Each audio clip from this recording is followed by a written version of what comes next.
don't you do your job and read what you're supposed to read? I can't read because you're doing all of this stuff on the floor. You got ice on the carpet and stuff, man. That's what's going on? They ain't not gonna let us come back. Exactly. Right, so if y'all want to sit here, you know what? I could drink this whole shit to my goddamn self. We all know that. You want to get the fuck off them stoops and actually do some work. We all know that. Shut the fuck up and actually do your jobs, hold your paper, and whatever the fuck you're about to do over here. Let me do my job. Okay. I'm the resident alcoholic. I'm supposed to fuck up. This is true. This is on his knees. That means you guys great, you know. This is true. He is used to fucking up. So you said you had a tweet you were mad about? I am very, very upset at... Because you're also a parent, and this is apparently from a parent. And this is from a parent. Her name is Miss Heather Hotchkiss. So this is for you, ma'am. And I quote. Okay, so like, way to go at Bray Wyatt and WWE. I get that the adults like the mask. However, even I am a fan, but the mom in me hates you for this. Excuse me.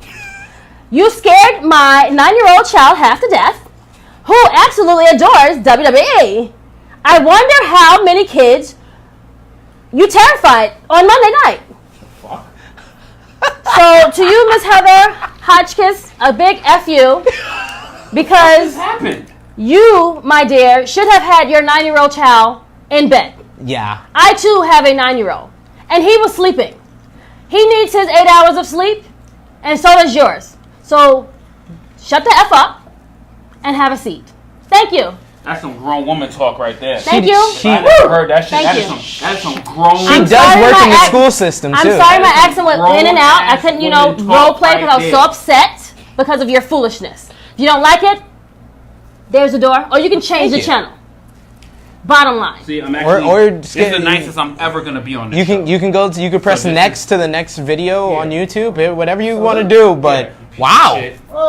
Wow, I've never seen you that like upset when it hasn't had anything to do with Ronda. Like that's a first. See, here you go. That's a first. Is this what touching the head gets me? Yeah, you know what I'm saying. Do favors, you get favors. What a start! Welcome everyone to the Pro Wrestling Spotlight presents True Heel Heat 35. We are live in the True Heel Funhouse. Wait, happy early birthday, you piece of shit! Thank you. You're such a fucking robot. Thank you. Goddamn. Yes. Happy birthday to SP3. National True Heel Day is at midnight. May 18th is National True Heel Day, aka SP3's birthday. Absolutely. Yo, y'all on the spotlight in True Heels. I don't like this motherfucker, but at least wish the man a happy birthday. I appreciate all the birthday wishes and all the love, but we got to start True Heel Heat 35. We got a lot to get into. It's been a busy week in wrestling. AEW announced their TV deal with TNT. We had Lars Sullivan's controversy. We had Killer Cross requesting release. Wait, your birthday's over, right? No. I'm bearing gifts. No, it's not over yet. It's not over yet. It's not over yet. It's not over yet. It's not over yet. We didn't even get to the roll call yet. No, I have gifts. We didn't even I have a gift for Krssi. Oh, thank you. I have a gift for Krssi. Thank you so much. I appreciate you. Welcome everybody to True Heel Funhouse. And now that we have said happy birthday, fuck his birthday. No one cares anymore. It's over. Back to being True Heels. Fuck the day. This is what's happening right now. Yo, this is lit, yo. We gotta do stuff. He needs to talk, right? You can play, We got to get into our True Heel roll call. This is where we shout out all you folks watching us on the Pro Wrestling Spotlight and True Heel's group page live, as well as all of our YouTube subscribers watching us on demand on YouTube, as well as listening to us on iTunes or wherever you listen to your podcast. Sounds like Diesel when he's about to come to the ring. So we got to shout out our top 3 conversation starters, or as they're liking to call themselves, the True Heel Trinity. Coming in at number 3. That was fucking sweet. That was fucking sweet. No? Yo, guess. Only you. The Peruvian pimp, Bruno AB. Oh, he's number one? No, he's number 3. Oh, he's number okay, 3. He three. dropped down Bruno, from 2. you fell off, bro. Número uno en mi corazón. Wait, what? Nothing. What?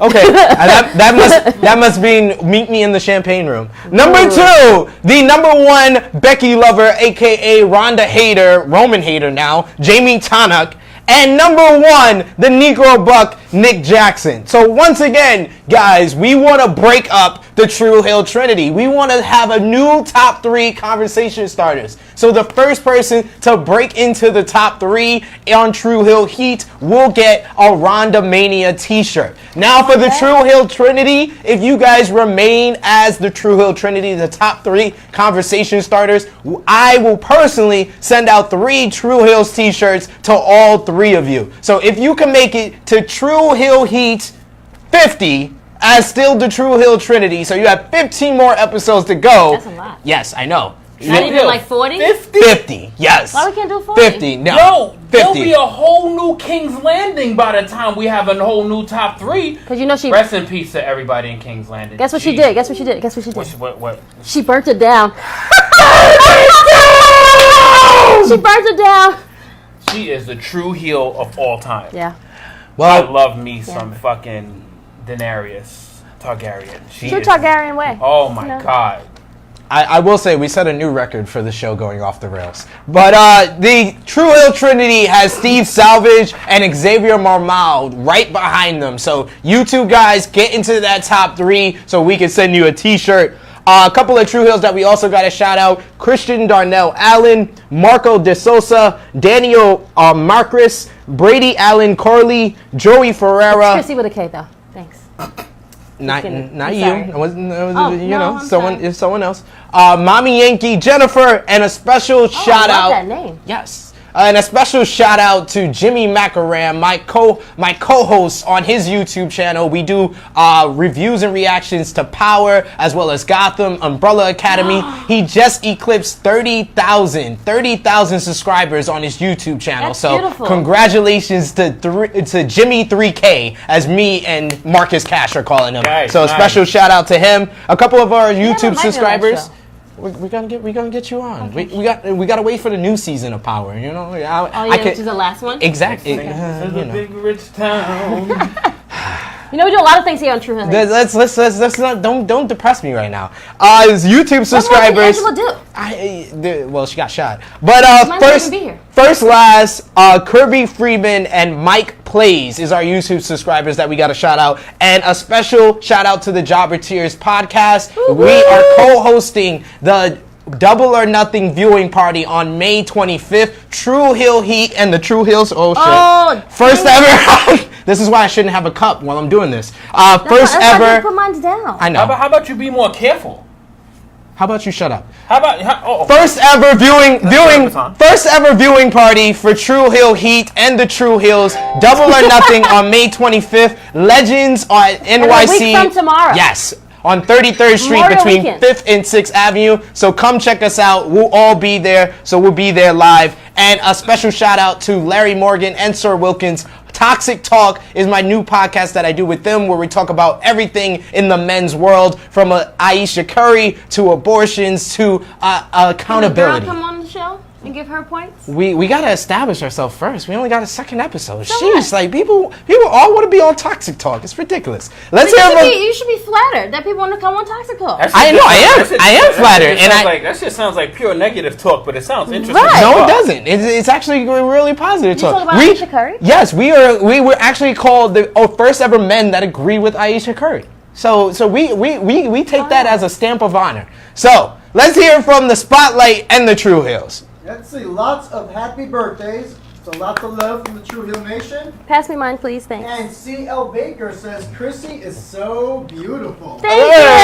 Hey, I mean, this, we've known this. We're also here. We've known this for a very long time. Thank you so much. It's Krssi with a K, but I love you anyway. Jarius Jackson says, I want to invade True Hill and become heel. Oh, okay. Who? Huh? Jarius Jackson. Hello, Okay. Mr. Jackson. Hey, Miss Jackson, Mr. Jackson. Yo, you don't want to do that. You don't want to do that. You're gonna be in a true ambulance. Yeah, it's probably from alcohol poisoning from Top Guy JJ. Most likely. You don't want to do Most that. likely. I will spike the shit out of your drink.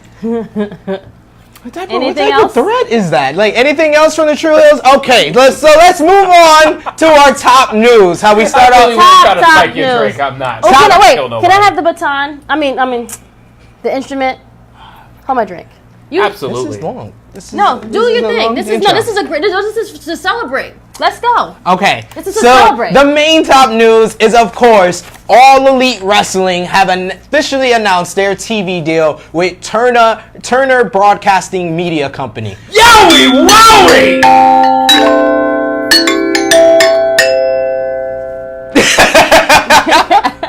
I guess that's going to be the instrument for our word of the day. So, AEW, it's been rumored for months. AEW Okay, I have to started keep this here. They started out in January announcing their promotion with Tony Khan, the Young Bucks, Cody Rhodes, and then Kenny Omega came in February. They announced their promotion, made it official. Months of speculation culminated this week at the Turner Warner or Turner Media Group, basically upfront announcement, basically announcing that AEW will have weekly primetime wrestling in the fall on TNT. TNT has professional wrestling back on its television screens coming this This is fall. already very So, what was your guys' initial reaction to the official announcement for AEW on TNT?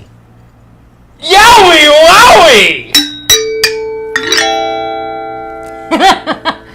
Man, a good kiss my, y'all. Fucking awesome, Yeah. dude! Like, yo, I got the flame, and you know when you want to share something so bad and so quick, you literally forget how to take a clip and share it. Like, I was so high, I literally forgot how to share a flame. I wanted to be the fly on the wall. Holy shit. In the Vince McMahon compound. Yo. And understand what their talk was. Was it at the dinner table? Was it at breakfast? How many F-bombs did they say or whatever?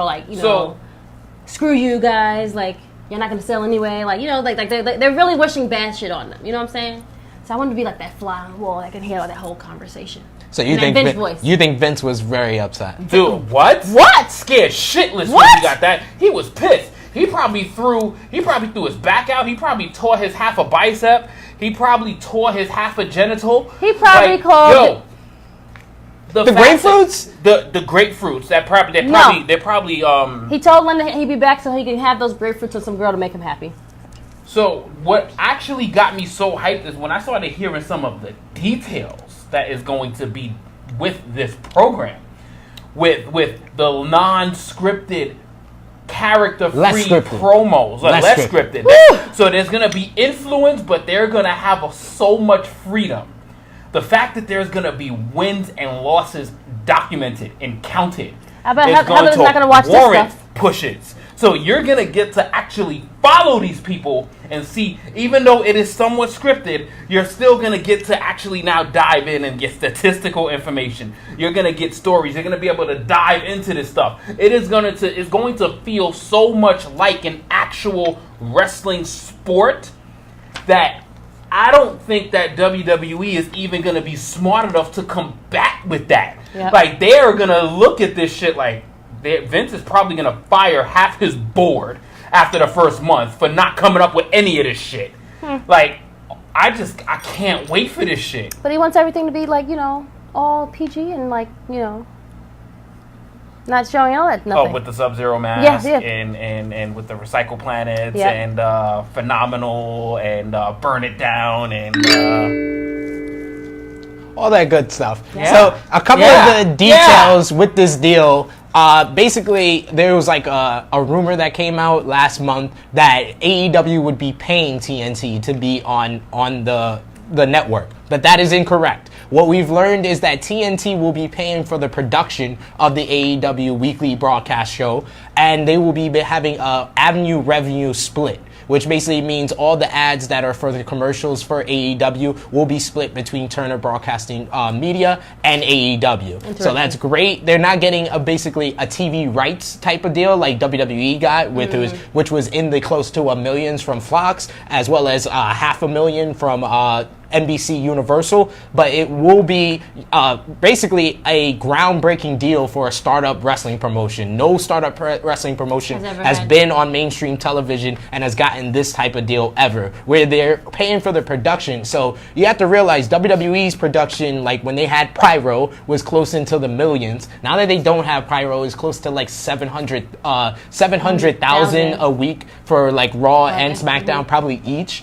And now with AEW, you have to kind of figure they'll be in the low end of maybe like 500,000 to 350,000, but that's still a lot of money that TNT will be putting into them. So a brand new like thing that's just like starting. Exactly. That hasn't been proven as a ratings draw. But do you guys think this signifies like a new era in professional wrestling and a new opening for both us as fans as well as for the wrestlers? Hell yeah.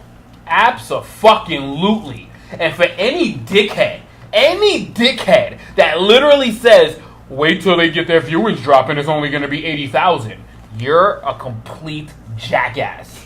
You have no fucking idea how many people is waiting for this shit. The AEW social media is damn nearing 1 million followers already. The shit just opened.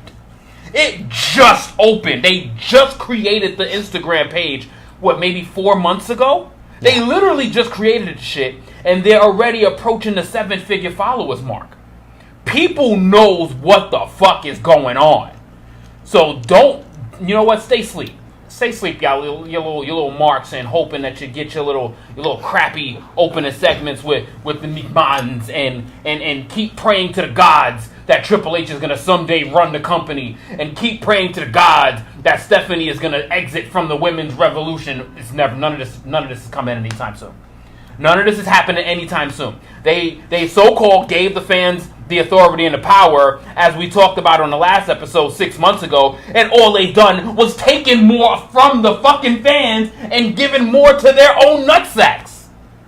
Like members' names.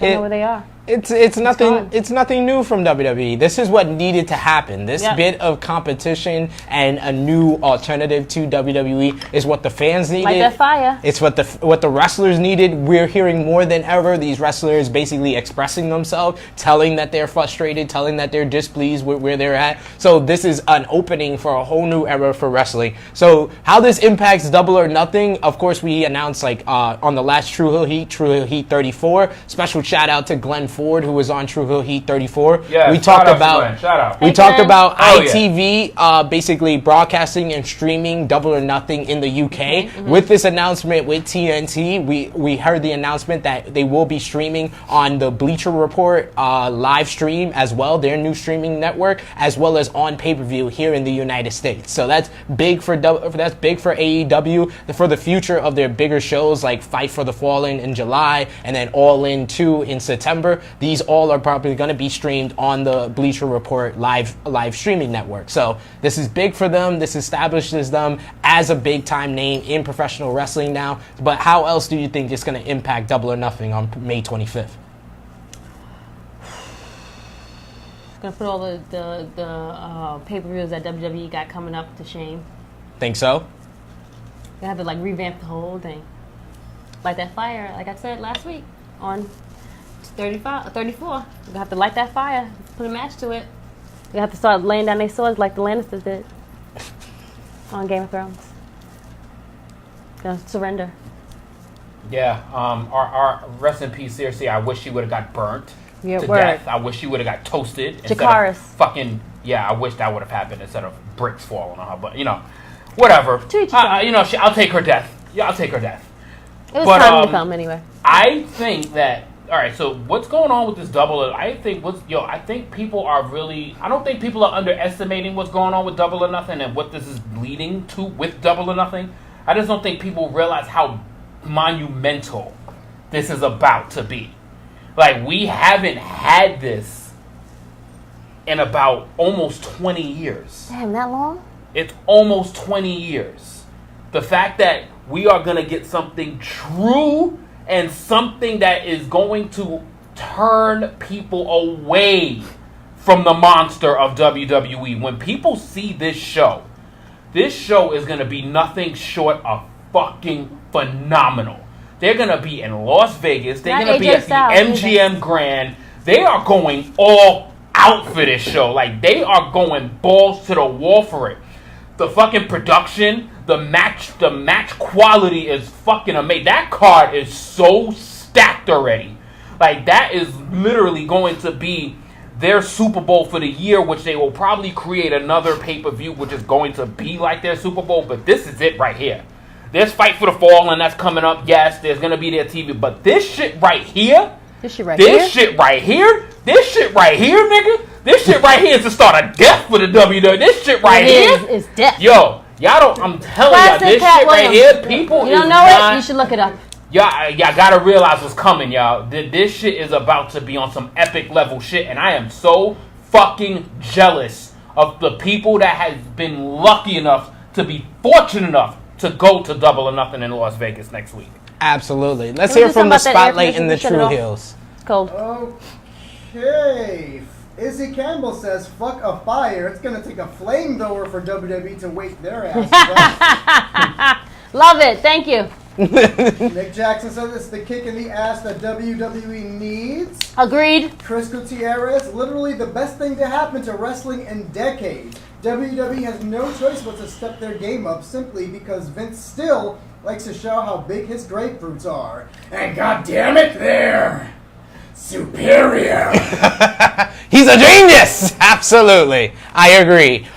So one final thing before we move on from AEW and TNT. What do you guys like most want to see when they debut on TNT in the fall? Like, is it like the more exciting like wrestling that you always hear about from the Young Bucks and the Kenny Omega? I've heard things like Dave Meltzer on his radio show. He basically suggested that they debut on AEW on TNT with Jushin Thunder Liger versus Brian Pillman Jr. to kind of have that segue from the last wrestling show that debuted on TNT, having Jushin Liger versus Brian Pillman in 1995. Now you can have Liger in one of his last matches against Brian Pillman's son. So he said that would be a huge thing because AEW kind of are affiliated with Brian Pillman Jr.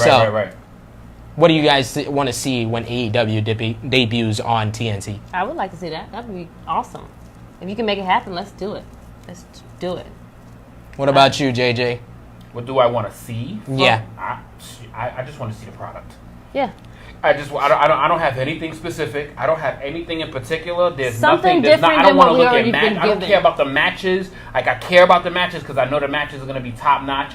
But what I am looking forward to seeing is how different their segments and their promos and how what their approach is going to be as far as story, as far as segments, because they already started to create some stories with obviously with Dustin and Cody, with obviously the Bucks and the Lucha Bros, with Kenny and Jericho, they with Pac and Hangman. Like, they got all of these things playing out. I want to see how it continues.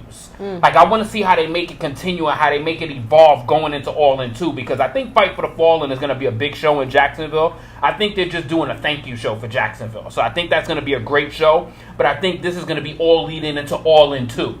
Yeah. So I think that how they carry this going into that show, that's what I want to see the most before they go onto this TV thing, because I really don't know what to expect when they go on TV. Yeah. I'm looking to all the pre-stuff before the TV thing happens. When they get on TV, I don't really have anything specific. Right. Okay. That's definitely right, because like they have Double or Nothing, which is huge. Like you said, it's the first pay-per-view under the AEW banner. They got Fight for the Fallen, which is more or less a charity show, and like you said, giving back to the Jacksonville area. But like really All In 2 is like the last major big show that they're going to have before they debut on TNT. So we got to get through all of that before we really know what they're going to bring to us on TNT.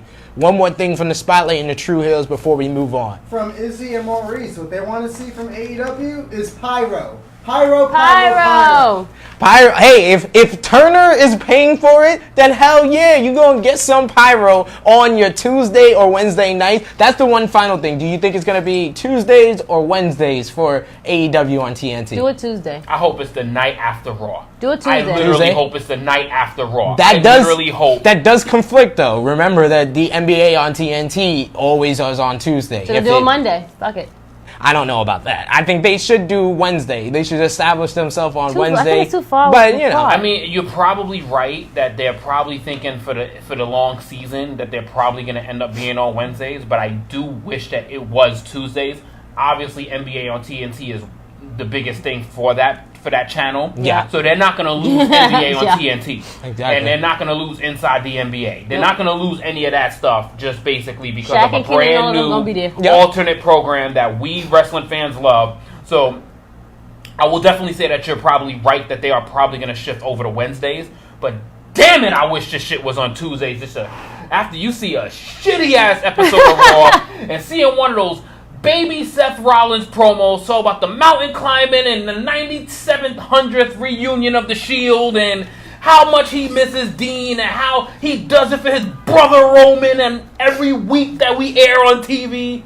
And then just AEW just came out and just shit on him with some real shit. Some real quality TV 14 wrestling. And just give it to him with no lube. well, sheesh. We've had lube references, all this in the start of the show. Yowie wowie!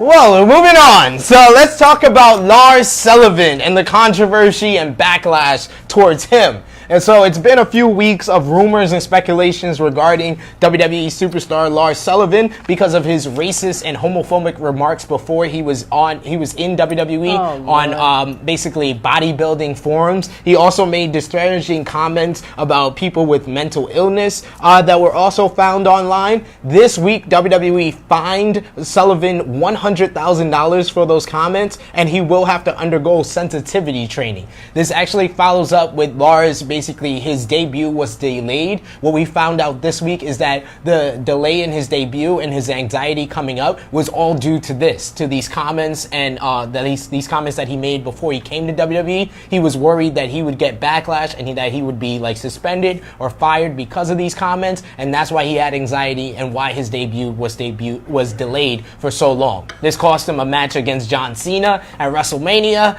and a big push that would have made into the WrestleMania season. So now that it's after WrestleMania, he's getting a big push. What is your reaction to Lars Sullivan and WWE's reaction to the Lars Sullivan controversy?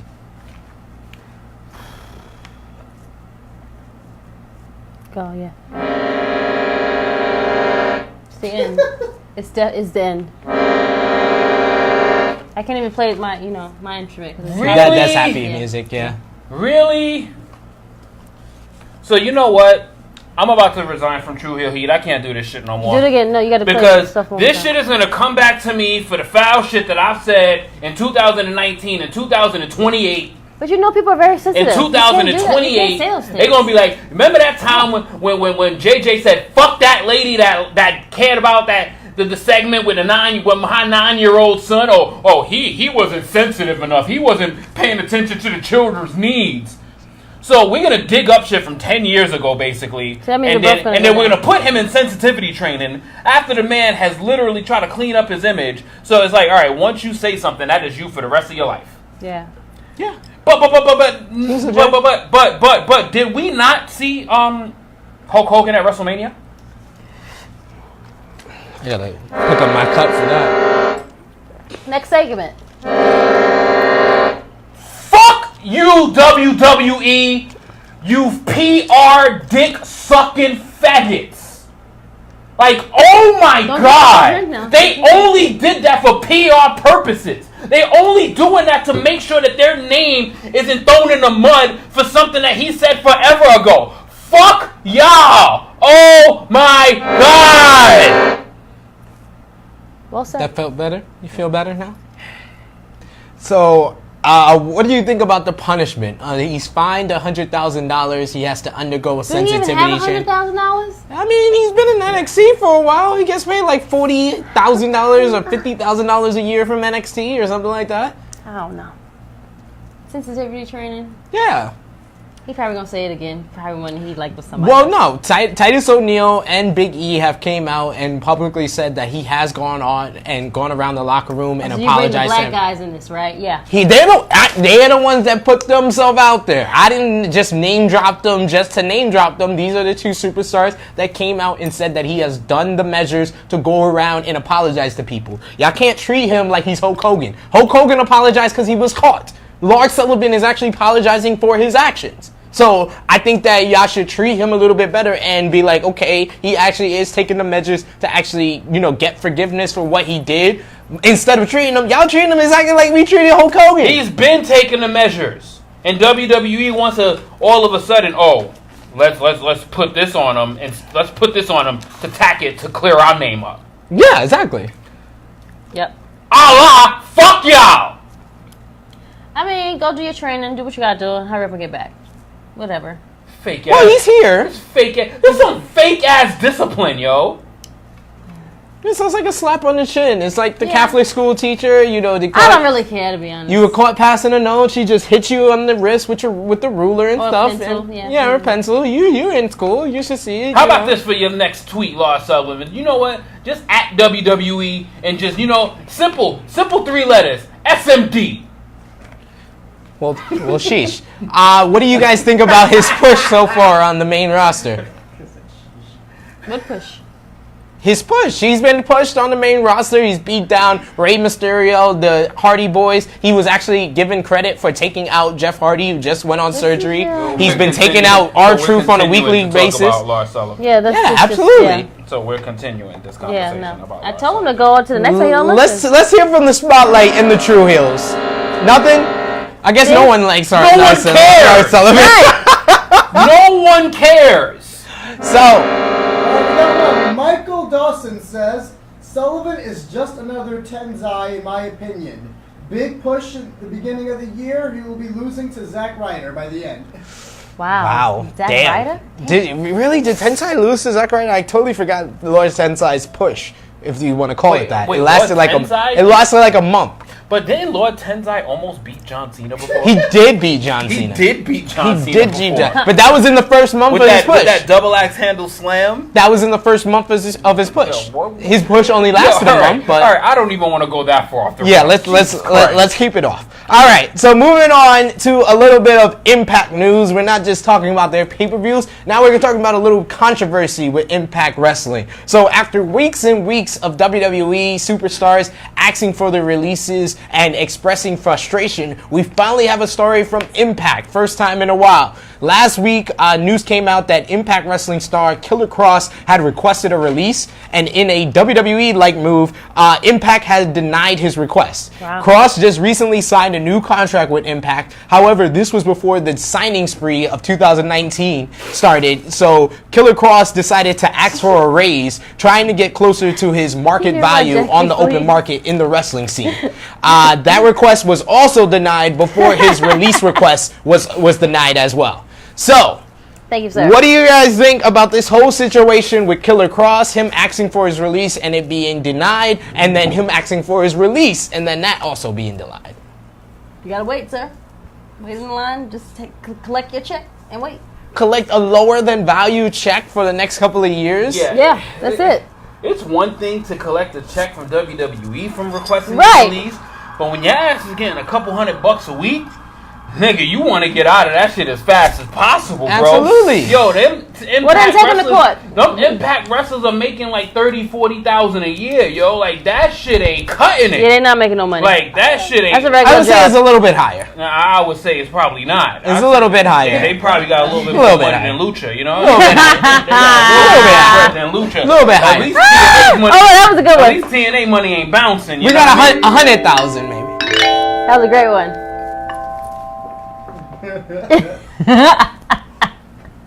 Yowie wowie! He said it? Oh, yeah, I gotta say it again. Yeah, you gotta hit it again. There you go. So, how do you think this whole situation compares to the recent situations with WWE? With WWE superstars asking for the release and it being denied. Guys like Luke Harper. Yeah. We had the whole controversy with Leo Rush and Sasha Banks. Now we got this whole situation with Killer Kross and Impact. It sucks. I mean, it's like you get a job that you really, really love. You don't feel like you're doing it to the best of your ability. And he feel like he's stuck, and he's trying to get out, and they don't want to release him. They just like, no, you got to stay. Now, yeah, you don't want to break this contract. We can't break it. They don't want to. So I mean, he just signed. He just signed it, right? We just gave you this money. Now you don't want to stay. It's like, okay. No. Now what am I gonna do? Like, you just gotta, suck it up and just, unfortunately, gotta stay there. But find other measures. I mean, take it to the judge in front of the courtroom. I don't know what else. Take some steroids. Why not? Oh, you know what? Juice up a little bit. Come out looking like Scott Steiner version 2.0. Damn. But I just feel like Impact could be doing more with Killer Cross. Like they keep they keep getting him to that certain point of he's like a fringe main eventer, and then they pull back on him. So I feel like that also has to do with a lot of his frustration with being in Impact. Because if you're gonna sign me to this new deal and then not use me the way I thought you were gonna use me, then I might as well leave. Yeah. All of this shit is Sasha Banks' fault. It's boss time. You're a 4-time women's champion. First-time WWE Tag Team Women's Champions, main evented fucking pay-per-views, main evented NXT, main evented WWE, but you have an off few months and all of a sudden you're not happy and you're disgruntled and you don't want to be with the brand no more. Go somewhere else. The grass ain't gonna be green on the other side when you getting shoved aside by every other fucking person that's busting their ass when they're in the other fucking companies. When you go to ROH and you see the gatekeeper and shit, you think you're just gonna leapfrog them because you're the gatekeeper sucks. I know she does, but there's still a line to wait. The same way Tennille Dashwood, the same line Tennille Dashwood had waited on before she got injured and then sick is gonna be the same fucking line Sasha Banks is gonna have to wait on. Well, Sasha Banks is better than Tennille Dashwood. Well, yeah. But this attitude, so you got to think about it from a business standpoint too. So the minute your company stops pushing her, she's going to throw a sissy fit and then want to leave. It wasn't the minute. It's been 3 years of them not pushing her correctly. Oh my God! Wow. So she just came off of a huge push. A huge push. She's the first. She made history. History that lasted like a month. They got one title defense. Was it 2 months though? It was like a month. They got, I don't know. They won that one match at Fastlane. They had a thrown together fatal 4-way at WrestleMania that no one cared about, and then they lost it. So of course she's frustrated. So if I'm her husband, do I still go to work, or do I just take time off like her? He is the former and first ever up, down, down champion. He will go to work and he will keep going. So what do you guys think with Killer Cross? Do you think he's going to eventually leave Impact, or do you think these guys are going to come to a solution together? I hope they come to a solution, but he's probably going to just wait it out. Wait it out and leave? Wait it out and leave. Yeah, I mean, I think he's going to realize that, listen, the money ain't shit, yo. But you got to check. The money ain't shit. It's more than unemployment.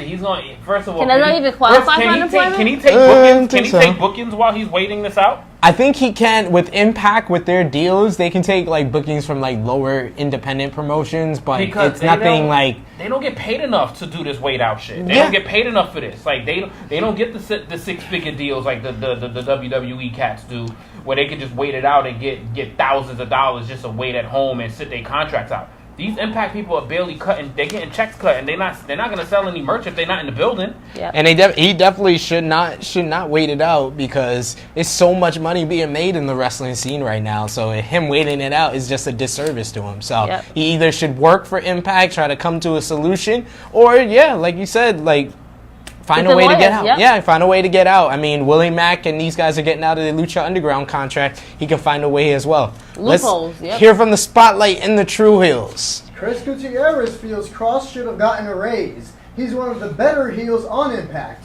He would be a good talent to have on AEW, and just like WWE, Impact is in, nigga, you ain't going nowhere mode. Well, yeah, that's what the WWE said to the Usos. That's what they definitely said to the Usos. Pretty much. Definitely fit their bill. And Izzy feels that Cross just has to honor his deal. It's true, man. Honor the contract. You signed it. It is what it is. Yo, bro, that's like saying, I gotta honor my deal in McDonald's, yo. Like, bro, no. You unhappy, yo. I need to get the fuck out of here, son. Like, nigga, yo, I know Popeyes is trying to give me $20 more, son. Like, I need to get the fuck out of this bullshit wrestling minimum wage shit. That's basically what, yo, they're probably getting a few bucks more than fucking, like, Progress and MLW wrestlers and shit. Well, damn. Like it's fucking pathetic. I know Impact people ain't getting paid. They barely got 300 people in their arenas. That's true. That's There's no way Impact is profiting right now. There's no way they're profiting. like whose school auditorium? Who watches Impact Wrestling? People on Twitch. It's good. It's been a better product. Yeah. The product is better. But in reality, we got 4,000 members on the True Heel Heat page. How many of y'all watch Impact? Are you guys YouTube subscribers? Because Maybe Twitch. Twitch is the way to watch Impact nowadays. So let's touch on a couple of other news items real quick. We got Becky Lynch and Seth Rollins are officially an item. They've made their relationship public on social media, so that's a bit of news. Andrade Cien Almas, or slash the Cien Almas, Andrade's actually getting a push in the WWE. He seems to be getting a lot of support from the WWE officials, and Vince McMahon himself, they actually had a little interaction where Andrade asked him, what does he have to do to get a push? And Vince told him, learn some English, pal. And Andrade has been getting English lessons. As you've seen over the last couple of weeks, he's been cutting more English promos. So Andrade seems to be getting a push, maybe a Money in the Bank push, who knows? Sheamus' career is in jeopardy. His neck fusion, is basically telling most people are speculating if his career is going to be over. That's why Cesaro has been on his own the last couple of weeks. Damn, that sucks, man. Asuka and Kairi Sane officially have a name. Oh my God, it's worse than the freaking Viking Raiders experience, whatever that shit, that trash. That shit is garbage. What is it? It's the Kabuki Warriors. Why? Because apparently, can I have some chicken wings and rice with that as well, sir? Can I have French fries and put a lot of ketchup on it? Paige herself said that they came up with the name themselves. They could no. They wanted to be the Kabuki girls. No, they can't. No. I don't believe it. No, I want to see someone put that on Twitter. No. Do Yo. it again, please. No. Yo, like, what the fuck? That's worse than Cersei's death. No. And it's been a bad week, guys. Our last bit of news is a little bit of a downer. We got RIPs for Ashley Mazzaro, the former WWE diva. She passed away yesterday, 39 years old. Apparently, it was an apparent suicide. She's been dealing with a lot of like drug issues and personal issues. So RIP and prayers to her family. But that's so sad. A bigger one, because it has a lot of impact on professional wrestling, is the Mexican legendary wrestler Silver King. Silver King passed away in the ring in the UK. He was in a match with Juventud Guerrera last week. Basically, he had a stroke in the ring as the match was going on. Like, what? Juventud and the referee were not aware that he had the stroke. The match went on for another 6 minutes. There wasn't a doctor or an ambulance present at the arena. So 10 minutes passed while he was in the ring, and before an ambulance came, and in that time, Silver King passed away due to suffering a stroke and then a heart attack. Wow. It was a lot of controversy because Black Terry, who was the referee, who didn't move fast enough. There wasn't enough communication between Juventud and Silver King, but a lot of huge impact is going to be with this. A lot of promotions like MLW, Court Bauer has come out and said that all of his referees will now receive CPR classes. That type of training. And, Rick Knox of AEW, he just got signed as a referee to AEW, has also said that the Young Bucks have also said that all the referees for AEW will go through CPR classes as well. What do you guys think about these two RIPs? What was your best memories of Ashley Mazzaro, and then the huge impact of Silver King passing away in the ring? I'm sorry, I told you I didn't remember anything about Ashley. I had to look it up. Sorry. It's okay. She was a Diva Search winner. I remember her winning Diva Search, but and I remember her having a pink outfit with black and she had like the Christina Aguilera hairstyle from the Dirty video. Yes. That was her hair. That's what I remember. And she used to wear the baseball cap. Yes. That's what I remember. Other than that, the big impact that she had, I think her biggest role was in the Mickie James Trish Stratus storyline. She was the person in the middle playing Trish Stratus's friend that Mickie James was jealous of back in the day. Also, she was the former girlfriend of Matt Hardy. She had a very bitter online social media feud with Rebby Hardy. Rebby Hardy got a little bit of heat because the timing of her emojis online kind of seemed very convenient with Ashley Mazzaro's death. Damn. She also liked an article that talked about Ashley Mazzaro's death and then had the little smile and winking emoji like maybe 30 minutes after Ashley Mazzaro's death was announced. So she got heat. She said that her emojis were all due to RuPaul's Drag Race, and if you believe that, I got a bridge in Brooklyn I want to sell to you. In her defense, I mean, RuPaul's Drag Race was last night. I'm just saying it comes on if you believe that with Rebby Hardy, Petty Hardy, I mean, I got a bridge in Brooklyn. I would sell you. I'll sell you for $20 in Manhattan that I own for the rest of my life. So So you didn't say anything about Alexa Bliss. Sorry. Well, we're gonna get into Money in the Bank news. That's Money in the Bank news. RIP. Like she's on the list with Sheamus. Her career is not in jeopardy. Sheamus' career. Sheamus, we don't know if he's coming back. He didn't get taken off a match. We don't know if he's coming back. Period. I'm sorry. Carry on. Yeah. Let's hear from the spotlight and the true heels before we move on. All right, to backtrack a bit, Chris Gutierrez watches Impact illegally. Yeah, exactly. My man. The right way. No one wants to pay for it. Do you? He also says to note what some of Ashley's, what she did, she was in Playboy. Most of them all in Playboy? Oh wow, that was I thought he was gonna come up with a match that he remembers. Well, Izzy mentioned that she had a match with Melina at WrestleMania. Who? Which WrestleMania? Melina. What? The fact that anybody remembers a Melina match, shame on you. What? Those were all the years shame the fuck on you. That I didn't really pay attention to the women's matches. What? If anybody remembers anything from Melina besides that sexy split that she did, what? Something's wrong. That was rude. She was talented. What? She wasn't even that pretty. She was just sexy. She was talented. She was talented. I'm waiting for them to finish. Anyway, we gotta get into what we've missed. We missed a lot. We missed ROH War of the Worlds. We gotta talk about ROH because Top Guy JJ is still a fan for some reason. So War of the Worlds 2019 Chicago was the final show of the War of the Worlds tour. The Kabuki Warriors, son. I'm still on that shit. Yo, what? And the fact that there was a it was supposed to be a big ass announcement. These are now the you what? on the Kabuki Warriors. I'm on the fact that there was. That is when I changed my channel and I changed to watch the NBA girls. What are we watching? Powerpuff? They're just missing the third one. The third Powerpuff. So if we're gonna be the Kabuki girls, then let's change up our outfits. Let's get some ring gear together. If we're gonna be a tag team, let's coordinate. She still has a little pirate ship hat on. Asuka still wears the mask. If we're going to do this shit, let's do it right. I don't understand. You gotta coordinate. I don't. My head hurts so bad. What's next? What's next? It's gonna be PJ Masks. USA. But let's get into crystals that's in here, man. Let's talk about what happened at War of the Worlds Chicago. We had Jeff Cobb. He became the #1 contender for the ROH World Championship. Did we call that? As we said, Jeff Cobb lost the ROH Television Championship at one of the War of the World shows to Shane Taylor. He lost the Never Openweight Championship to Taishi at Wrestling Dodoku. But now he is the #1 contender. See, this is why I made you say all that stuff because I wasn't gonna say I'm being able to say that stuff. You're welcome.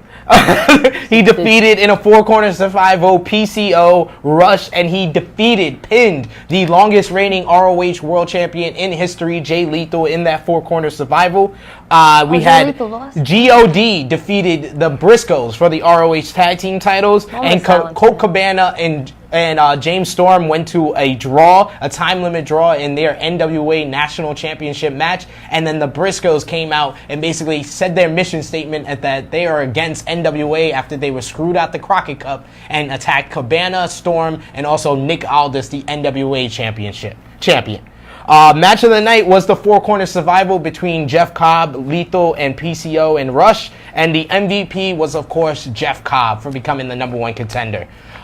Did you guys check out the Dark Side of the Ring, the two recent ones, Gino Hernandez and Fabulous Moolah?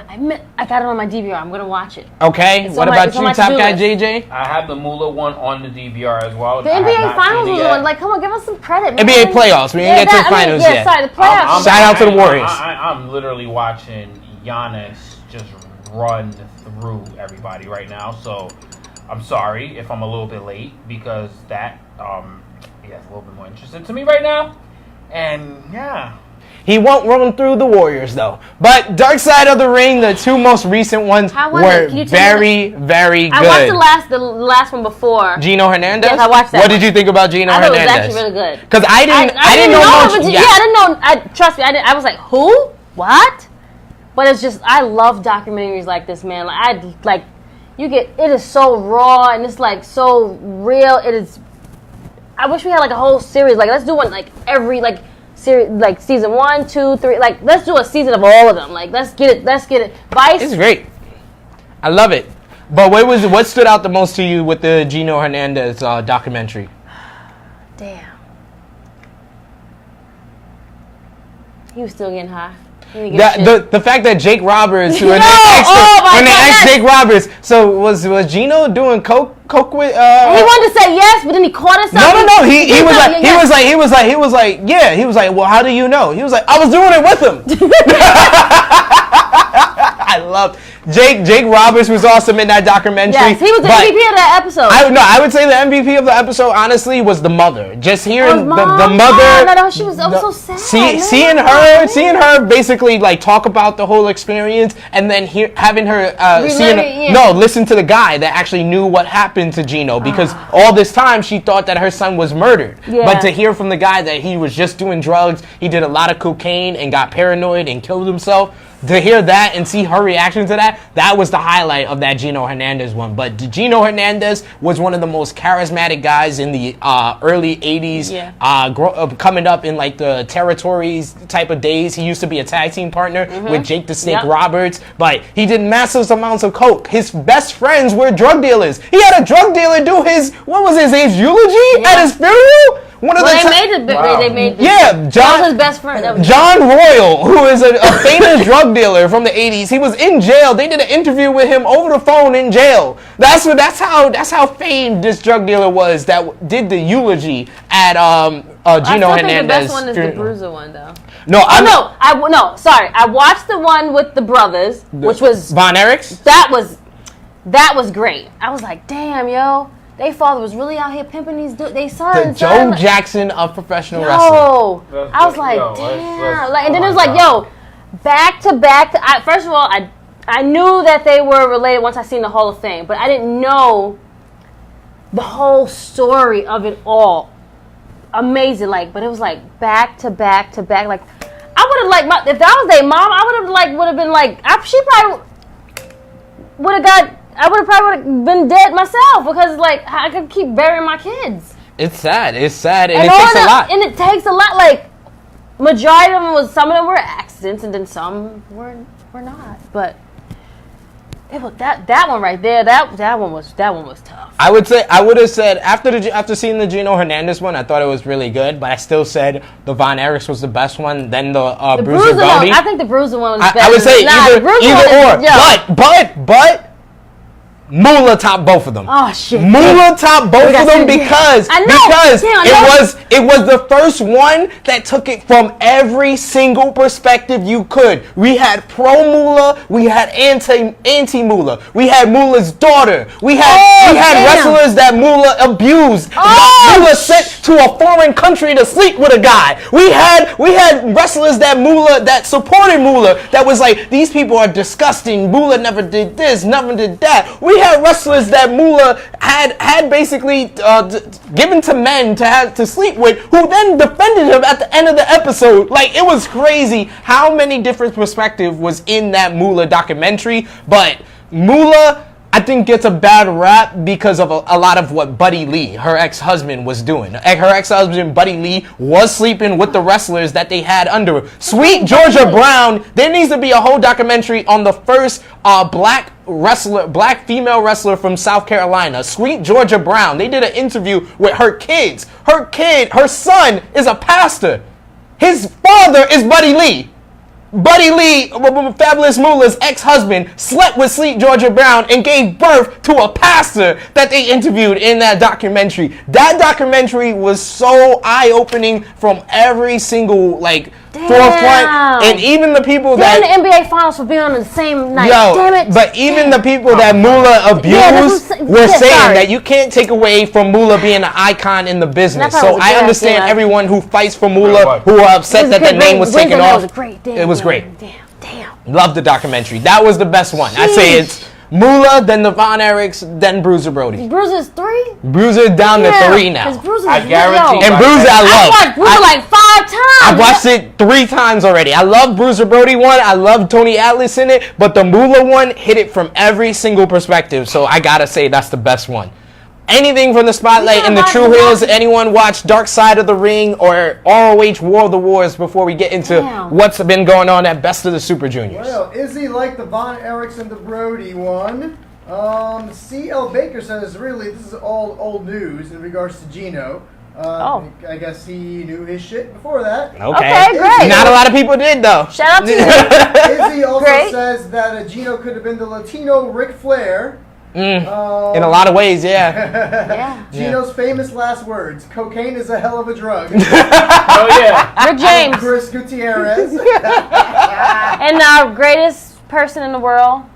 Rest in peace, Rick James. Rick James, bitch. People like the Gino one, but the Moolah one was something else. It was amazing. I'm telling my age now because I was like, after I watched the Suns one, I was like, damn, Texas Tornado fought Ric Flair. I was like, what? In a sold out Texas dome. And they was like, we're gonna do this for my son that just died. Yup. What? Not even a month? And autographed pictures of his son that were not autographed by his son. I was like, wait, how y'all saying that we doing this for our son? He just died. Okay, go ahead. I'm sorry. One more thing from True Heel Maurice. Yes, JJ, we stayed on this ROH ship till it sinks. You goddamn right, and we gonna recover. We gonna recover. Yo, they don't understand, Maurice. They don't understand that they lost the entire elite. Like, yo, you can't. Yo, that's like literally, yo, dude.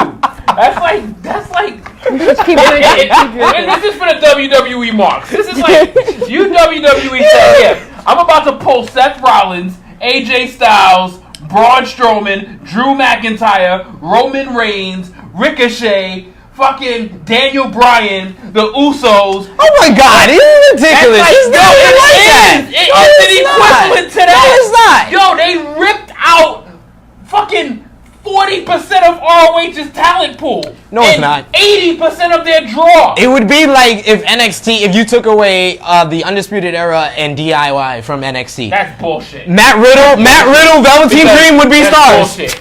It's just how you recover. You just recover. Yeah. One more comment. Chris Gutierrez is the comment MVP. ROH is the Titanic, and Jay Lethal is playing Pop and Circumstance on the violin while it slowly sinks. Yo. Oh my God! It made me drop my drink again. Oh my God! Chris, you come in. Now fuck that. You just lost your double or nothing drink, nigga. Shit. Like, what the fuck? Oh shit! Oh my God! No! Wow! And when the ship doesn't sink, I'm gonna laugh in all you bitches' faces. When Ring of Honor gets back to their Can we just go back? Because they've always been in the somewhat promised land. They've never been at the promised land. They've always been at the somewhat promised land. JJ, ROH is feuding with NWA. Exactly. Yo, y'all are some flaming bitch-ass hypocrites. Yo. Y'all motherfuckers put me on the ROH back in 2005. Yeah. And now damn. they have one fucked up year. They have one fucked up year, and everybody's off the rails. That is the problem with y'all fucking wrestling fans. They have one bad year, and everybody is like, oh, they ready to die. They ready to, like, shut the fuck up. I love ROH. You guys are fucking annoying, yo. The same ones I want to rank on every fucking little piece of detail, rightfully so with WWE. Y'all niggas do the same thing if ROH has one bad year. One. We keep the same energy. That what you're supposed to. You keep the same energy. No, ready to close their doors, like ready to like. We didn't say anything. We're just down on the product. The sinking Titanic ship, nigga. Everybody in the Titanic died. Well, that's what they're saying. They're gonna all die. Just saying. Sorry. Now everybody in WWE is living perfectly fine. They just suck. Yeah, they got the money to keep them afloat. Right. We just say that they just. ROH don't got that money. They just copy. They copy. ROH don't got the money to have a bad product. That's why it's a little bit worse. That's why people are saying the Titanic and stuff. I just said I'm down on the product. I'm not saying that I'm not a fan anymore. I like ROH. I've always liked ROH. Exactly. He always does this. That makes me feel better. Yeah, I love ROH. I want them to succeed, but they're just doing all y'all people in the Titanic. Whoa. Let me just say, they got a fucking school teacher working as a pilot though. Fucking Delirious is the worst booker in professional wrestling. He should not be steering the ship. He's driving right towards the iceberg. You know who should write ROH? Who? SP3. Absolutely. I'm just saying, like, it can't be as worse as them copying and pasting. It can't get any worse, right?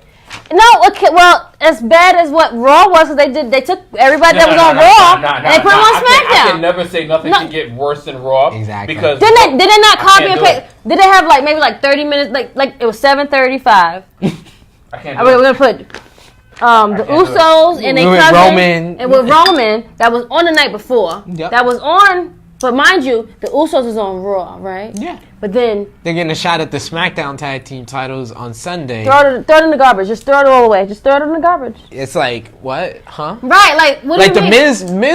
Miz got drafted to Raw, but he was on SmackDown this week. Roman got drafted to SmackDown. He's been on Raw every week. AJ Styles got drafted to Raw. He's been on SmackDown. Yo, talking about WWE is literally like listening to drunk people talk. Yeah. It made my head hurt. Yeah, my head I was hurt. so thankful. That shit almost gave me a hangover.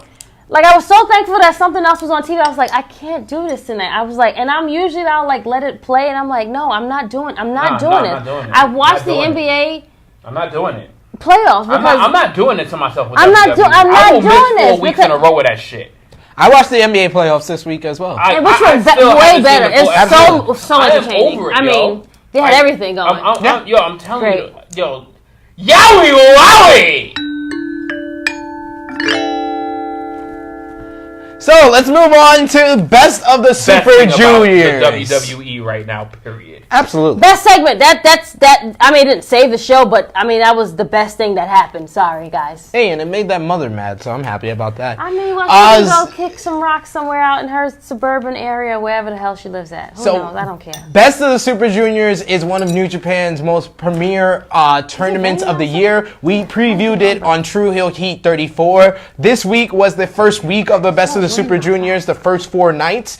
The MVP of the whole entire tournament's first week is Roppongi 3K's Show. Show versus Shingo was the best match of the entire week. These guys went out it.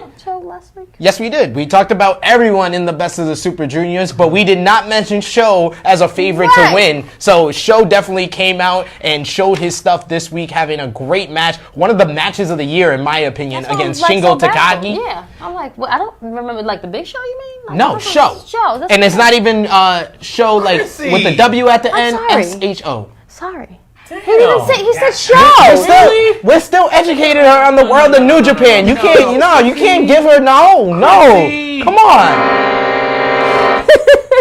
Krssi! Well, he said Show. I'm like, The Big Show? What the fuck? Yowie Nowie! The Big Show? if I wasn't on this high ass stool, I would have been off the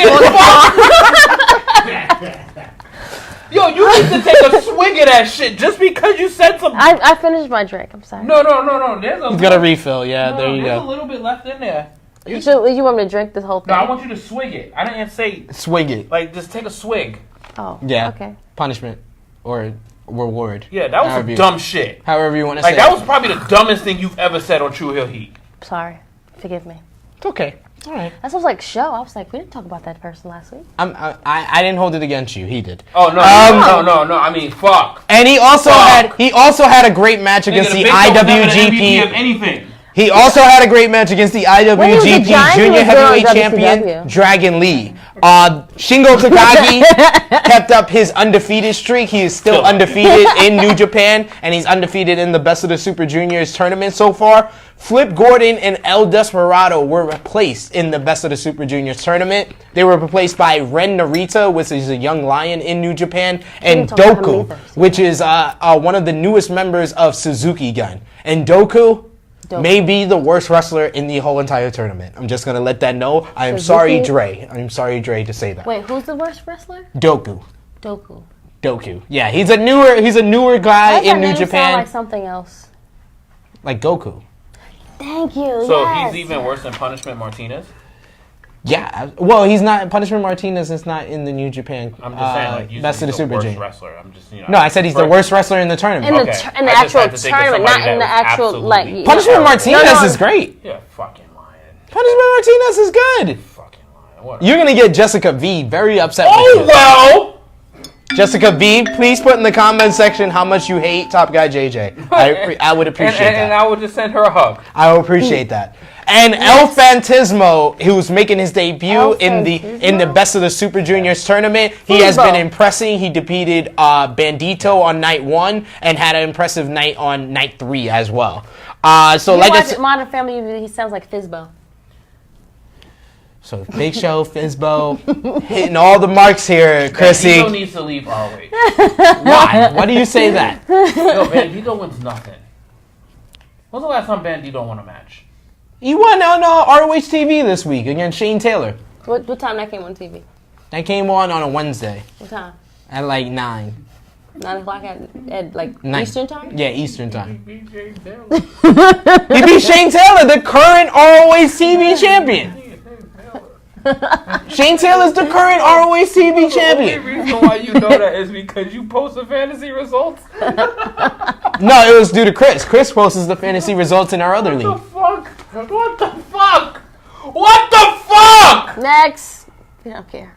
Sorry. I guess you don't care about Bandito. Man, dude, you're Why is he having matches with Shane Taylor?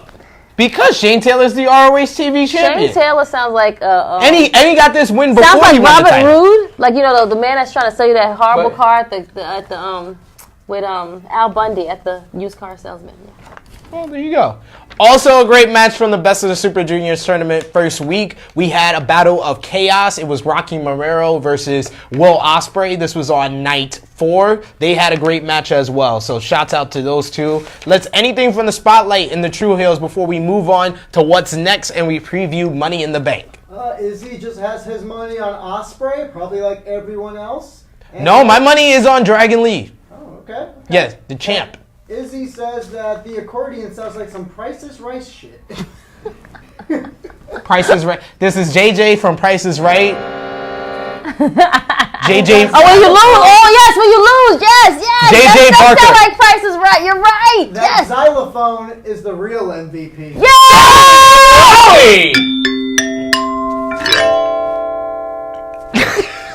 So let's preview Money in the Bank. Do we have to?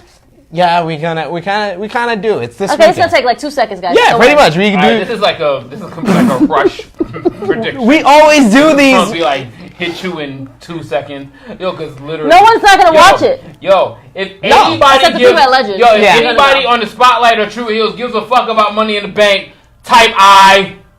Give me a hell yeah. Probably get no comment. Give me a hell yeah. So Put GOT. on the pre-show, if you can believe it, No responses. 3 people that should never be on Hold a pre-show match. Stop. Wait.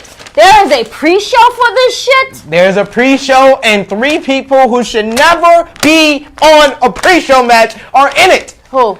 SmackDown tag team titles are on the line as the new champions, Rowan and Daniel fucking Bryan, on the pre-show when he was in the WWE title match at WrestleMania 35 He laughed.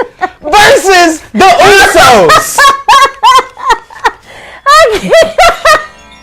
Versus the goddamn Usos. I can't wait. I'm so bad. You have got to be.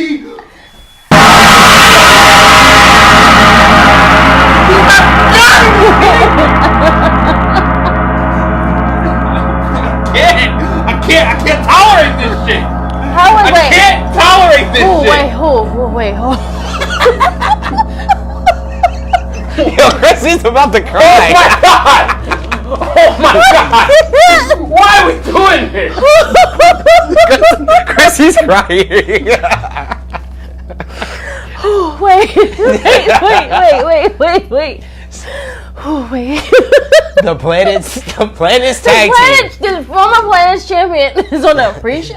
The planet's tag team versus the Usos on the kickoff show. On the kickoff show. JJ, do you have a prediction? Who do you think's gonna win? Y'all both seem like y'all trying to get y'all composure. So I will do the first one to do the prediction here. I'm going with the planet's tag team, Daniel Bryan and Rowan. Wait, Yo, that's the least they can give him as a pre-show victory. my hemp belt friend is going to be on Yo. the pre-show? Yep. Against a Raw tag team. Yo, on the spot right now, I'm making a pickup and a drop at our fantasy league. I am dropping Xavier Woods and I am picking up Eric Rowan. I'm going to pick up Xavier Woods onto my IR. Thank you. I appreciate that so I can complete the new day. Go ahead. I can complete the new day. I ain't got nobody that's injured.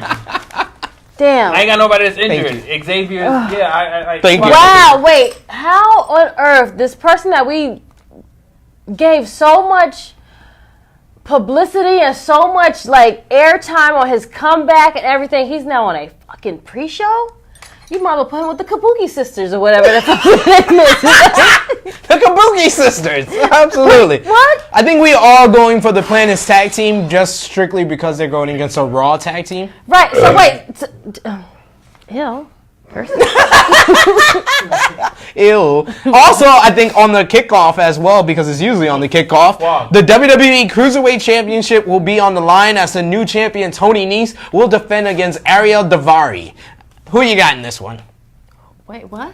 Ariel Daivari. Ariel Daivari won the #1 contendership on 205 Live by defeating Oni Larkin. He's going to be versing Tony Nese for the Cruiserweight This is Championship. a real pay-per-view match. Yeah, it is. This is a real pay-per-view Tony match. Nese is going to still be the champion. Yo, this, Absolutely. Yo, this shit should have been on main event.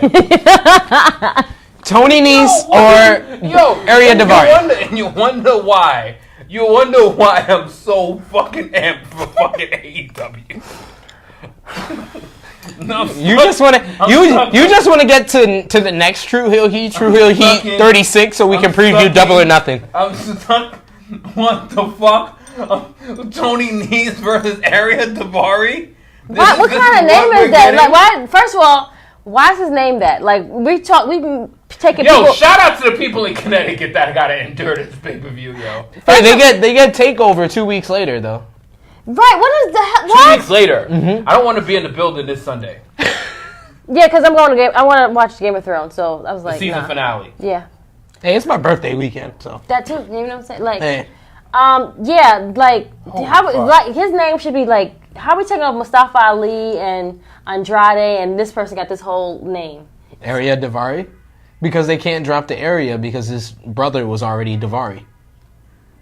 Yeah, because there was already a Daivari in the and the name area is terrible. Yeah. Next. So they can't drop them both. Next. Nope, next. So I guess we're all No. going for Tony Nese because everybody hates Ariel Daivari's name. Next up, we got for the United States Championship a rematch from WrestleMania 35. It's going to be God. Samoa Joe defending against a guy he beat in under 1 minute at WrestleMania, Rey Mysterio. Yo, Chris is an idiot. What'd he say? Yo, I don't usually read the comments. I think that. Okay. Yeah, That's if I may take this. Segue. Arian Davari looks like he sells Lucy's to 4-year-old. He sells Lucy's to 4-year-olds? Damn. God damn, Chris. You got your drink back. Yo, how? Yo, where is your break during this show? Like, what drink do you have? We gotta invite Chris to be on our Double or Nothing. Yes, he's gonna be my Chris, guest host. Yes. you've been owning in the comments section. Chris, yo. we are inviting you to be on True Hill Heat 36, I'm our gonna Double or find that Nothing shit. preview, I gotta laugh. live That at shit- Legends that shit next was Saturday. fucking- So join us. Hilarious. First, okay, wait. What's this match now? Samoa Joe versus Rey Mysterio. That we've seen on like 4 Raws so far. I don't think they versed on Raw like 3 weeks ago, and then they versed at WrestleMania, and then they versed on SmackDown before that, probably. Okay. All right, listen, Yeah. my We've patience- seen it already. Right. Carbon My copy. patience is running so thin on Yeah. So let's Joe or Mysterio? Who you see. got? Joe. Joe across the board. Steel cage match is gonna be another rematch from WrestleMania 35 as The Miz will be going up against the best wrestler in the world, Shane McMahon. Who you got? The Miz or Shane? I'm gonna go with The Miz. I was gonna go with the Miz too. Going with The Miz to get his win back from WrestleMania. Who you got, Top Guy JJ? Miz's daddy comes out and costs the Miz the match. Oh, that's Shane McMahon wins. That's not a bad idea. Okay, another bad prediction by Top Guy JJ. Roman. Happens. Not bad. If it happens, I swear to God, I want to drink. Roman Reigns. No. He has to take 5 shots. Roman Reigns will go one-on-one He won't make with it to the Elias. Who you got in this one? Wait, what? Roman Reigns versus Elias. This one's been building for the last couple of weeks. Ever since Roman came over to SmackDown and gave a Superman punch to Vince McMahon, Elias has been the representative for Vince, and now we have our one-on-one match. I feel like Vince or somebody's gonna interfere and like, Elias will win some. Yo, y'all don't understand how hard the producer just yawned just now. Well, first of all, in his defense, this his is arms are killing literally him. like a Raw and SmackDown Super Show on TV. Like, his arms hurt. He's tired. It's been a long day. This shit makes you even more tired I'm when bringing you my get matches tripod like the this. next time so you don't have to do this, okay? It's a really long one. You know, you don't have to do that one. Live and you learn, Krssi. You live and you learn. That's right. We didn't know the setup. That's okay. It's all about learning. Yeah. Yowie wowie! Oh, sorry. Who you got, Roman or Elias? You would think we were high on this shit. So you got Elias. JJ, who you got? Wait, Elias is not winning in this pay-per-view. You don't think so? Hell fucking no. So it's gonna be a Big dog. We're going with the big dog! Dog. Okay, The big dog gonna lose on pay-per-view. He'll lose the following Tuesday on SmackDown. Oh, no, he's gonna be on Raw and then SmackDown. Yeah, but he'll lose on SmackDown. No, he probably lose on No, he's gonna be pay-per-view. on probably Monday. lose on Monday. Yeah, On who knows? pay-per-view? Roman On ain't- Monday. No. He'll lose on Raw. Roman ain't losing on nobody's pay-per-view. How will he lose? So we got the women's Money in the Bank ladder match. It's actually done a little bit of a change this week. Alexa Bliss was originally supposed to be in this match, but she's been taken off this match. This comes weeks after her coming back to the WWE main roster, and then now she's back off. She's been wrestling on and off. No. It's okay. I'm saying it. Is the sound of Alexa Bliss's career.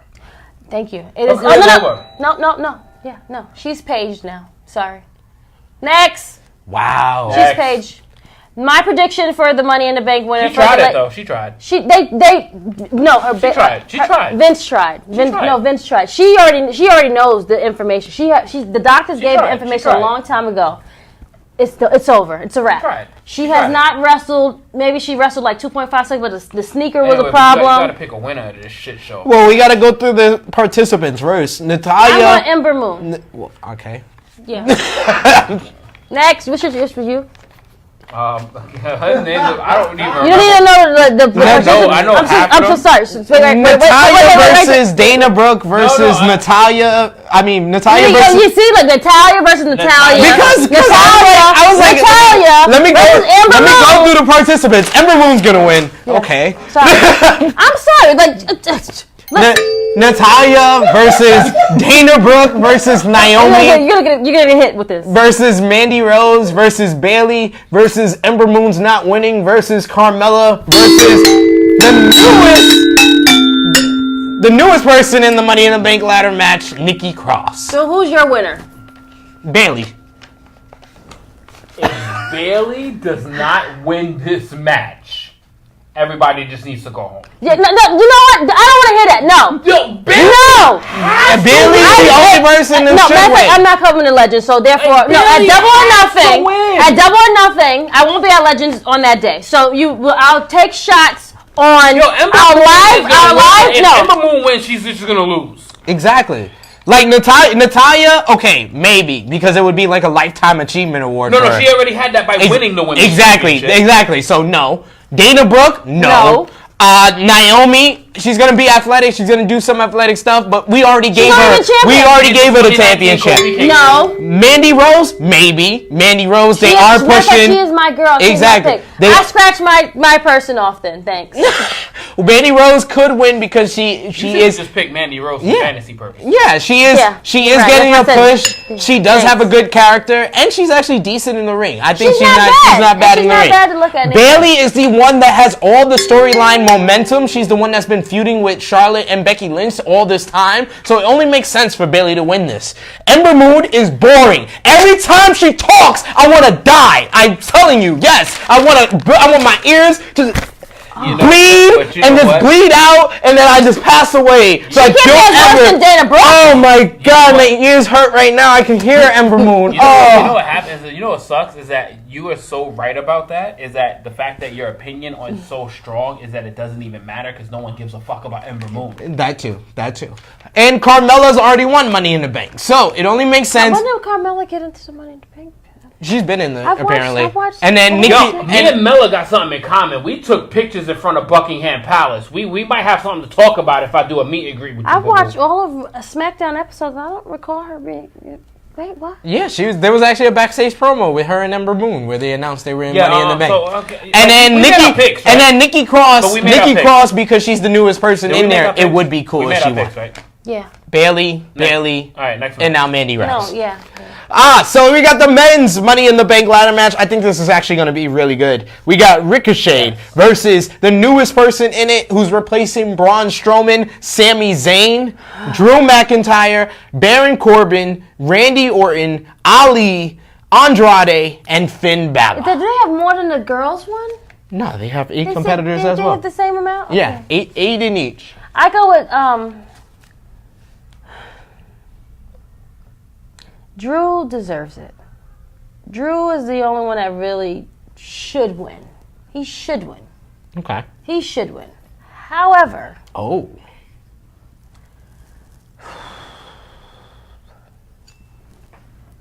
I'm going to say this because we're in this Zen room. Shanti, first of all. Shanti. Thank you. I really think some kind of way they're going to get it to Sammy. I wouldn't mind. I love his new character. I love that this nonsense foolishness person would be more of an annoying person with that briefcase. Exactly. So I say Drew.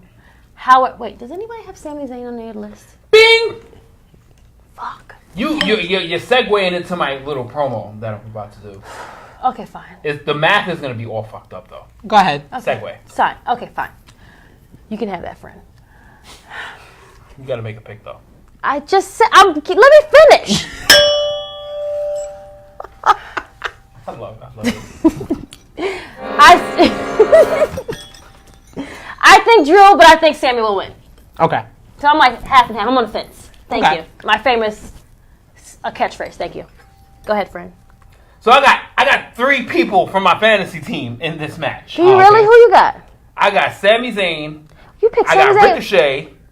Oh, yeah, you stole Drew Ricochet McIntyre. from me. That is right. I have So Ricochet on that my damn means list. I got a 42% chance of winning this fucking Money in the Bank So you said match yeah, right you here, got right? Sami Zayn, That Ricochet, means who else? Baron Corbin and Ali not even gonna try.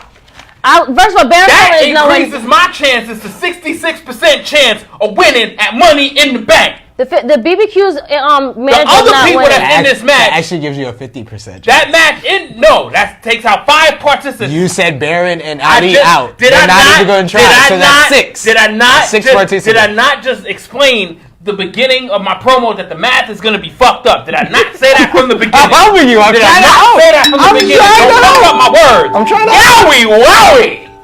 Just trying to help. Don't fuck up my words.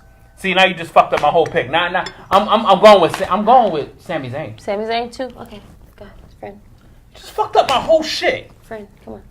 Like I had a theme You going. look at here. the paper. Okay. You have Sami Zayn. You have Ricochet. I'm going to go with Andrade. He's learned some English, pal. Yes, Andrade. Because Drew McIntyre doesn't need the briefcase because he can easily get a championship match and win the title without having the Money in the Bank briefcase. Sami Zayn, although he has a great new character, this whole cynical character, I don't think they're going to go all the way with it. Yeah. Andrade has the look and the character and the momentum of every Money in the Bank winner that has been successful. They put the Money in the Bank on someone who's in the mid card, who needs it to be elevated to the main event, but they also put it on someone who can hold it for a number of months and could take some losses, can take some wins, can go in and out of momentum, that fits Andrade perfectly. Can Zelina? So, yeah. Zelina would be the one carrying around the briefcase. Yes. So I like that. I like that. I'm letting y'all know this right friend. now. I'm letting y'all know this right now. My picks on this pay-per-view is strictly on the mind of praying for an alley from heaven that the WWE does something really crazy, which is going to lead into my picks that is taking place later, that is going to lead into some other conclusions to let me finish what I'm going to talk about when we conclude this show. I'm praying for a Hail Mary from the WWE right now. I mean, I'm going to have it on my phone, like on mute while I watch Game of Thrones. So hopefully I'm not even going to watch Money in the Bank live. Oh, okay. Didn't think you would. The SmackDown. I will be watching the season finale of Game of Thrones. The SmackDown Women's Championship is on the line. This is one of 2 matches for Becky. 2 belts, same promo. Becky Lynch will defend against Charlotte Flair. He is such a... He has been saying this for like the longest. Like, same promos, Becky. No, I actually started this last True Heel Heat. When we were talking about champions who aren't doing that well. And Becky Lynch is one of them. Like Nia Jax put out on her tweet today, she's been having ratings tank with her with both belts. And making both Nia Jax did Becky that. And she's been making both titles kind of irrelevant. And Nia Jax is right about that. And what did Nia Jax do with her title run? I'll wait. She didn't do much. Exactly. Thank you, next. Hey, she did defend it against Ronda Rousey in one of the best women's matches of 2018, though. What? Yeah, for WWE, definitely. What? Nia versus Ronda was a great match. Yes. Even people that don't like Ronda said Next that. match, please. No. Jimmy McElram, shout out to him. Match, he said that. None of Ronda, whatever. No. Who you got? Becky versus Charlotte. She'll definitely have to drop a belt. I'm definitely going with Charlotte. Going with Charlotte in this one? Who you got, JJ? I'm going with Becky 2 Tanks. I'm going with Becky 2 Tanks, which is going to conclude other predictions that takes place. So you think that Lacey's going to win? I think for the SmackDown Women's Championship, I think that Becky successfully... No, Becky's going to lose that one. She's got to give it up. I think Charlotte... She'll beat Lacey because they have to have that feud go on for a minute and then let Charlotte... how long? The rest of 2019 too? I think Charlotte wins the SmackDown title because SmackDown has a lot of babyface women right now, so it only makes sense for Charlotte to be that champion to kind of give them stability because there's no stability for either brand because of Becky. In WWE, right? No, because of Becky 2 belts, same promo. It's Becky 2 Tanks. 2 Tanks, whatever you want to call her. You guys are such fucking haters. The Raw. But yet Ronda would come out with the same bullshit every fucking week. Too. No, Ronda was not talking about Nia Jax when she was feuding with Alexa Bliss. Ever.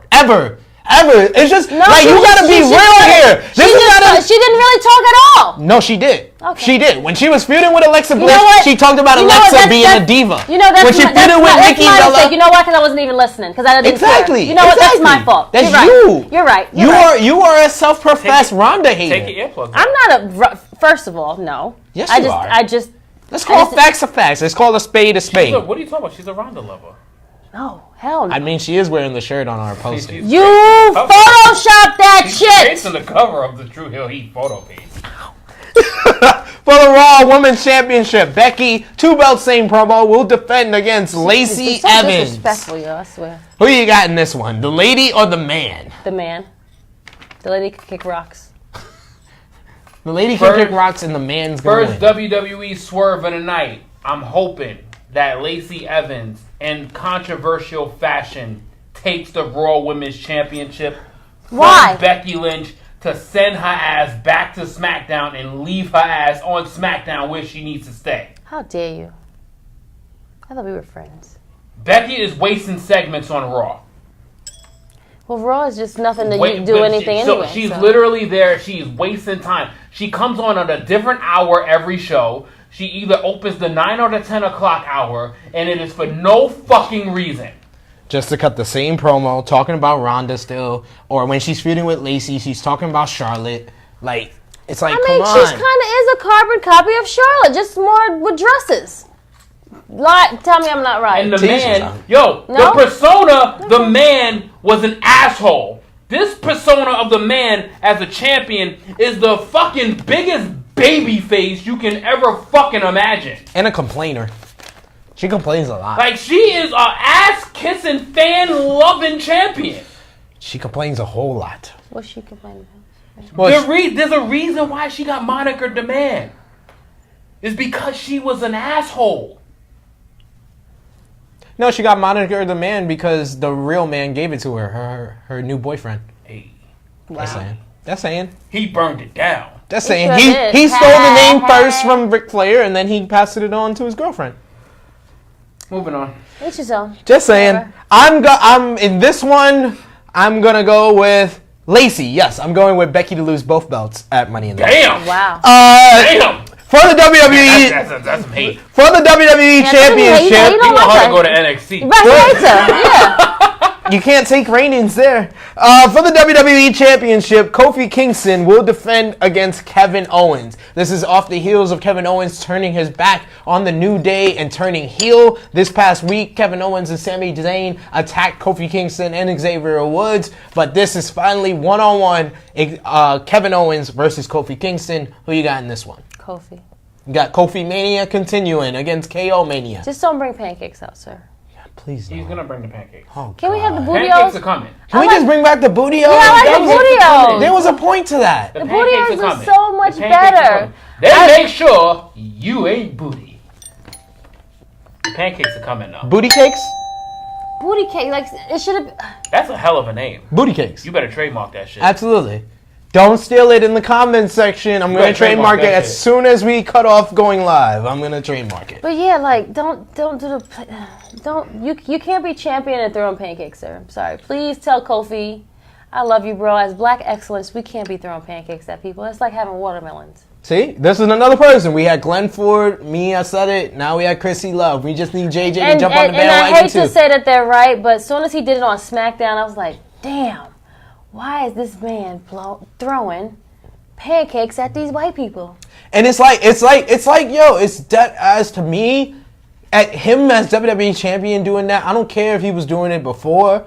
You need to stop now because Like, you're a champion, it's like they putting a top hat on you and coloring your face and you're like, hello my daddy, hello my darling, hello my baby now. Hey. Hello baby now. Hey. Here's some pancakes. Hey. What the fuck? No. Oh God, please Kofi. We want you to be taken seriously Right, as like WWE you're a champion. champion now. Like he'll be it's taken seriously when he loses it. No, he'll never get another run after that. Which means is exactly why I am going with the choice. KO. I am picking Kevin Owens to defeat Kofi Kingston for the WWE Champion, which is going to lead to a celebration with his best friend Sami Zayn to come down to the ring, hug Kevin Owens, then screw him over, stab him in the back, cash in his money in the bank, and defeat Kevin Owens to become WWE champion. I said I am picking this whole pay-per-view as a fan. That's actually not a bad prediction for once. I will That's say. all I want. I don't give a fuck how this pay-per-view ends out. If it don't end up that way, fuck Money in the Bank. If you want to change the game, if you want to change shit up with Double or Nothing happening 1 week later, do something dramatic.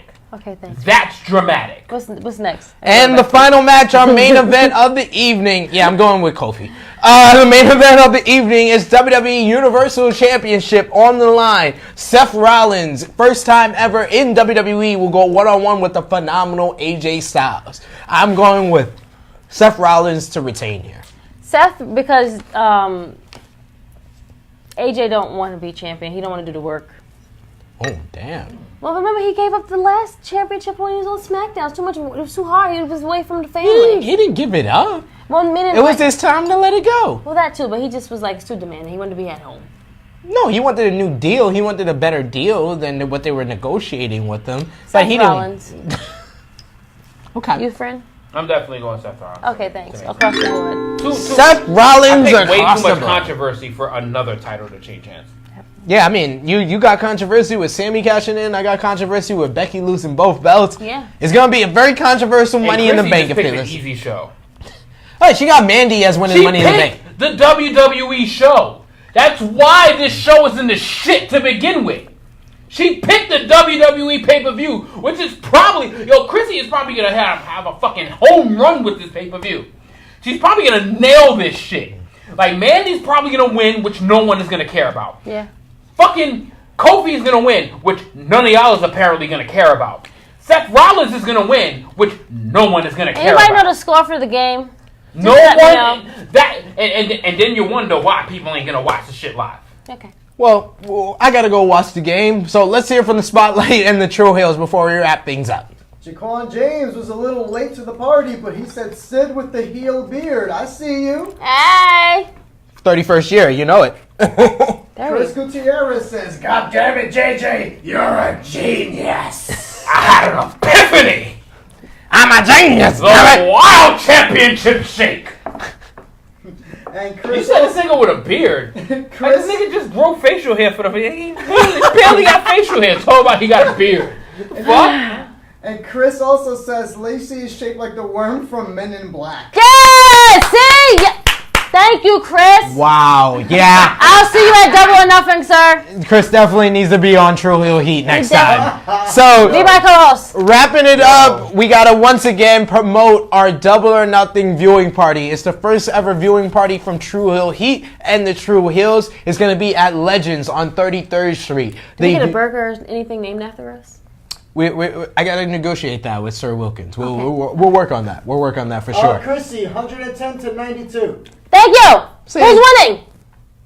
We gotta wait for that. Damn. But yes, I should have said that. I'm so sorry. Legends, it's gonna start at 6 p.m. next Saturday, May 25th. The pay-per-view is gonna be 3 hours, so we're gonna be there the whole time. So come check us out. Everybody from the Jobber Tears podcast is gonna be there as well. There's Giannis! a whole bunch of True Heels there. Giannis is kicking butt right now. Giannis is destroying the Panthers right now. Check it out. I said the Panthers. Wow. What the fuck? Check The out our Raptors. Facebook group Different page. animal. If you are This viewing is us a, on Spotlight Reptar, like or our Red Rat. YouTube channel, True God, Heels thank is you. our group page. Do you We're love about to me? eclipse Are you ready? 4,000 followers on our Facebook page. Check Why are you out. guys not on our YouTube page, friends? And we got to get you on the YouTube page. We are closing in on 250 subscribers on our YouTube We channel. need 50 more by next week. We need 50 more by Double or Nothing. We are trying to eclipse 300 by Double or Nothing. So we need all you guys that are viewing us on the Spotlight Nation I'm about to and make a True bunch of Heels middle school kids subscribe. Watch. to push that subscribe button. It's very simple. Push that subscribe button Make all and your check friends out subscribe. everything we got on our True Heels YouTube channel. Check us out on Twitter. The Twitter machine is True Heel Heat.